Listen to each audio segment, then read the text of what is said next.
महागड्या गाड्या चोरणाऱ्या एका टोळीला मुंबईच्या क्राइम ब्रांचने अटक केली आणि त्या टोळीकडून जवळपास 21 गाड्या हस्तगत केल्यात। आणि विशेष म्हणजे ही टोळी जी आहे ती डिमांड प्रमाणे गाड्यांची चोरी करत होती।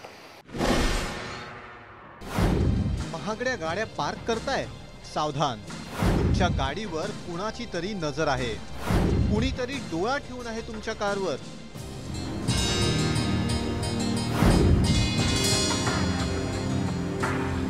सलीम अली सय्यद, अजहर शेख, मैनुद्दीन पठाण, इरफान खान, मोहम्मद गुलफाम खान पोलिसांच्या ताब्यात असलेले हे आहेत सराईत वाहन चोर।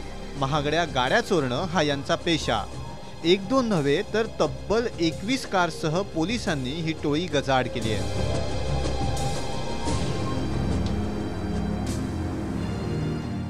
या चोरलेल्या गाड्यांची किंमत 1 कोटींपेक्षा अधिक आहे। क्राइम ब्रांचच्या मोटार वाहन पथकाला एक माहिती मिळाली होती। मागील 2 महिन्यापासून या पथकाने अविरत परिश्रम घेऊन त्यांनी जवळपास 21 वेगळी वाहनं जप्त केलेली आहेत आणि ह्या गुन्ह्यामध्ये वेगवेगळ्या गुन्ह्यांमध्ये एकूण 5 आरोपींना आतापर्यंत अटक करण्यात आलेली आहे।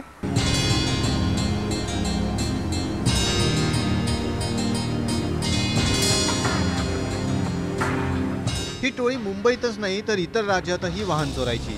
या टोळीकडून अहमदनगर, औरंगाबाद, कोल्हापूर, बेळगाव आणि गुजरात राज्यातनं चोरलेल्या गाड्याही जप्त करण्यात आल्या आहेत। विशेष म्हणजे ही टोळी डिमांडनुसार गाड्यांची चोरी करायची। ज्या प्रकारची केस मोठं रॅकेट असल्यामुळे ती ज्या प्रकारचे गाड्यांची रिक्वायरमेंट असेल त्याप्रमाणे त्या गाड्या चोरल्या जायच्या। या डिमांड असलेल्या चोरीच्या गाड्या विकण्यासाठी विशेष कोडवर्ड्स वापरले जायचे। हे चोर फोनवरून किंवा आपसात चोरताना या कोडवर्ड्सचा वापर करायचे। हे कार तो आता हायटेक झाले आहेत।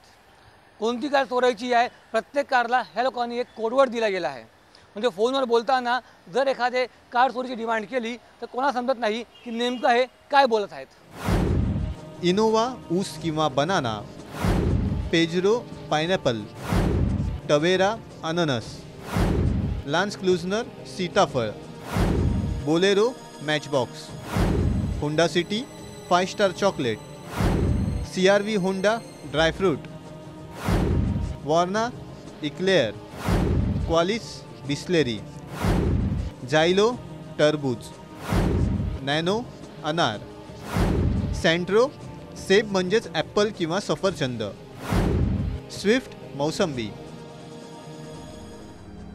या टोळीकडे गाडी चोरण्याची एक विशेष टेक्निक होती।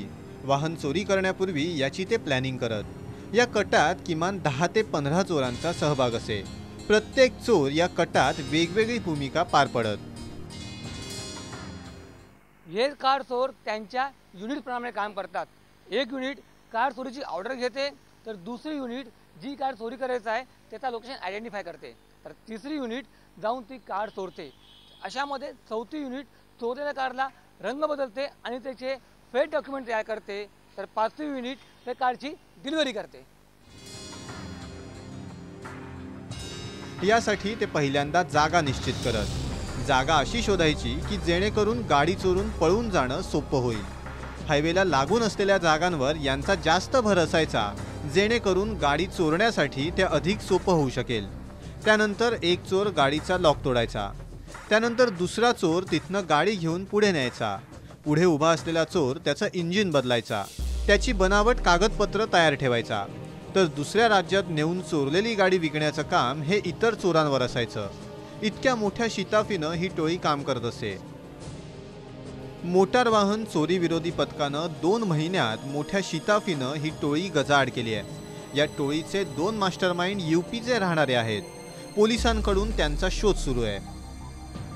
विशाल सिंग, जय महाराष्ट्र, मुंबई।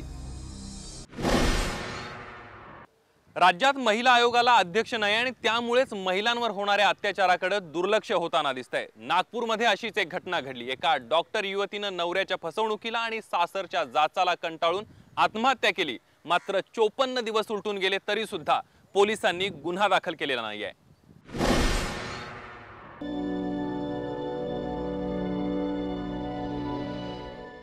डॉक्टर आसमा साहब शरीफ या 27 वर्षीय तरुणीनं मार्चमध्ये जळून आत्महत्या केली आहे। आसमाचा पती डॉक्टर शाहब शरीफनं लग्नानंतर हॉस्पिटलसाठी 2 कोटी रुपये हुंडा मागितला। यासोबतच डॉक्टर शाहब याच्या दोन्ही किडन्या निकामी असल्याची बाबही लपवण्यात आली होती। नागपूरच्या गणेशपेठ पोलीस ठाणे आणि सदर पोलीस ठाण्याचे अधिकारी गेल्या 54 दिवसांपासून या प्रकरणात कलम 306 अंतर्गत गुन्हा दाखल करण्यास टाळाटाळ करीत आहेत। या संदर्भात आसमाच्या वडिलांचं काय म्हणणं आहे ते पाहूयात।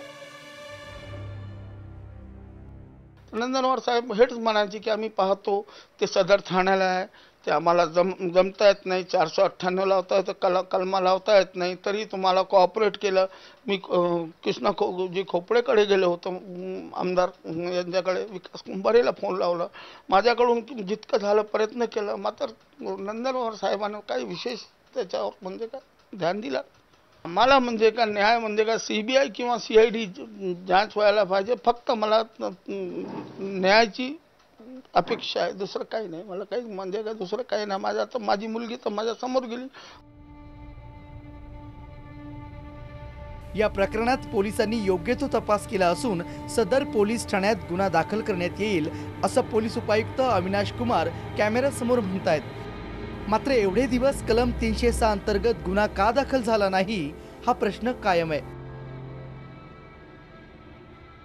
या प्रकरणामध्ये पूर्वी केस दाखल आहे 498 कलमाखाली आणि 304 हुंडा कायद्याखाली हे गुन्हा पूर्वी सदर पोलीस स्टेशनला दाखल आहे।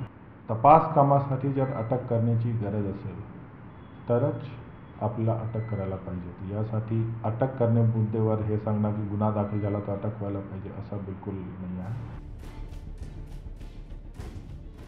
या प्रकरणात पोलिसांनी घटनेच्या दिवशीच आत्महत्येला प्रवृत्त केल्याचा आणि हुंड्यासाठी छळ केल्याचा गुन्हा दाखल करायला पाहिजे होता असं कायदे तज्ञांचं म्हणणं आहे।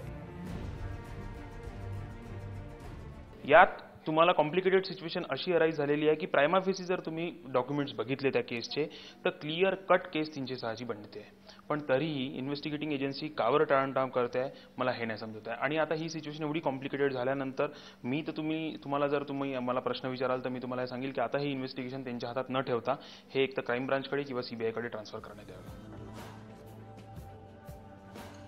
आसमा तर निघून गेली आहे, मात्र तिचं आयुष्य उद्ध्वस्त करणाऱ्यांना शिक्षा व्हावी एवढीच तिच्या कुटुंबियांची अपेक्षा आहे।